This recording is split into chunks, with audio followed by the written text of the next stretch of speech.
अपनी संस्कृति, स्वर्णिम इतिहास। सब्सक्राइब अपना सनातन।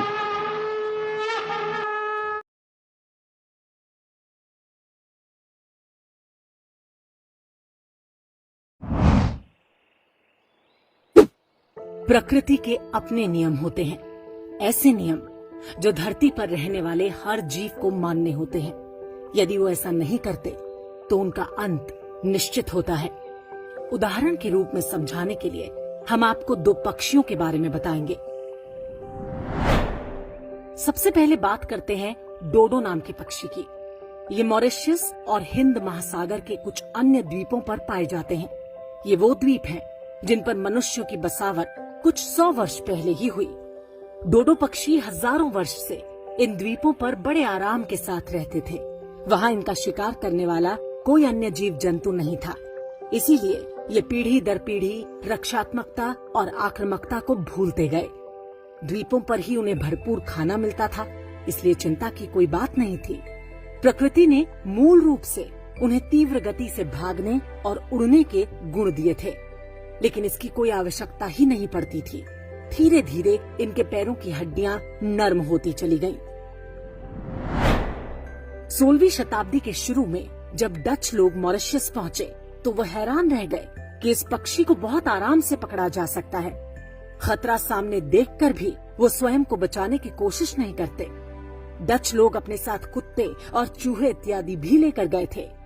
कुत्तों ने भी इनका शिकार करना शुरू कर दिया, चूहों ने इनके अंडे खाने शुरू कर दिए। डोडो पक्षी के अंदर खतरे को समझने और आत्मरक्षा का मूलभूत गुण भी समाप्त हो चुका था। परिणाम ये हुआ कि कुछ ही वर्षों में डोडो पक्षी धरती से पूरी तरह से विलुप्त हो गया। आज इस पक्षी के सिर्फ 2 ममी बनाकर रखे गए हैं। एक ब्रिटेन के रॉयल म्यूजियम में है तो दूसरा मॉरिशस यूनिवर्सिटी में। अब बात दूसरे पक्षी की, जिसका नाम है केसोवरी। ये पक्षी ऑस्ट्रेलिया और न्यूजीलैंड से लगे द्वीप समूहों और कैरेबियन सागर के द्वीपों पर रहता है। ये भी डोडो, शुतुरमुर्ग और एमू के परिवार का ही पक्षी है। जिन जगहों पर ये रहते हैं वहाँ पर इनका शिकार करने वाले कई दूसरे जानवर रहते थे। समय के साथ मनुष्यों ने भी इनका शिकार शुरू कर दिया। परिणाम ये हुआ केसोवरी पक्षी ने पीढ़ी दर पीढ़ी अपने अंदर आक्रामकता और आत्मरक्षा के गुण विकसित कर लिए। मनुष्य को देखते ही ये उन्हें दौड़ा लेते हैं और पंजों से वार करते हैं। इनके नाखून 8 इंच लंबे किसी तेज चाकू की तरह पैने होते हैं। ये पक्षी 50 किलोमीटर प्रति घंटे की रफ्तार से दौड़ सकता है। इस पक्षी ने समय के साथ झुंड यानी समूह में रहना भी सीख लिया। कोई शिकारी अगर हमला करे तो समूह का दूसरा पक्षी पीछे से आकर शिकारी पर हमला कर देता है। आज जिन जंगलों में केसोवरी पक्षी पाए जाते हैं वहाँ बड़े बड़े चेतावनी के बोर्ड लगे होते हैं, क्योंकि ये मनुष्य को देखते ही उन पर हमला कर देते हैं। मनुष्यों ने भी उनका शिकार बंद कर दिया और केसोवरी आज आराम से अपने प्राकृतिक निवास स्थलों पर ही रहते हैं। इन दोनों पक्षियों के उदाहरण से वही सीख मिलती है कि जो प्रजाति अपनी नई पीढ़ियों को हमलों का प्रतिकार नहीं सिखाती वो नष्ट हो जाती है। अहिंसा, दया और करुणा जैसे मानवीय गुणों के साथ साथ अस्तित्व की रक्षा के लिए शत्रु बोध का होना भी उतना ही आवश्यक है।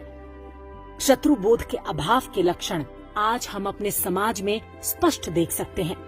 हम उनको भी अपने जैसा समझने लगते हैं जिन्हें बचपन से ही बता दिया गया है कि काफिर को मारना या उसका धर्मांतरण करना ही उनके जीवन का एकमात्र लक्ष्य है।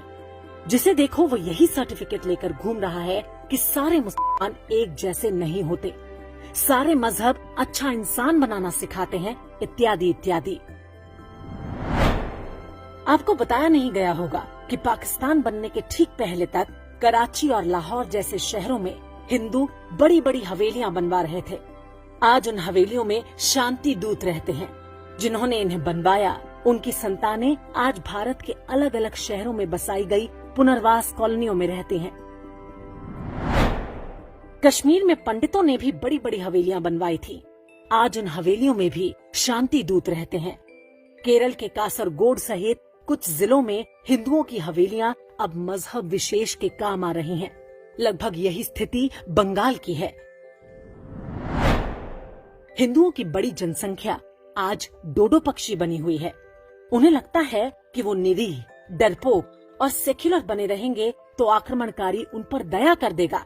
वो अपने बच्चों को आत्मरक्षा के मूल प्राकृतिक गुणों से भी वंचित कर रहे हैं, लेकिन ये भूल जाते हैं कि जो प्रजाति अपनी रक्षा स्वयं नहीं कर सकती, प्रकृति कभी उनका शोक भी नहीं मनाती।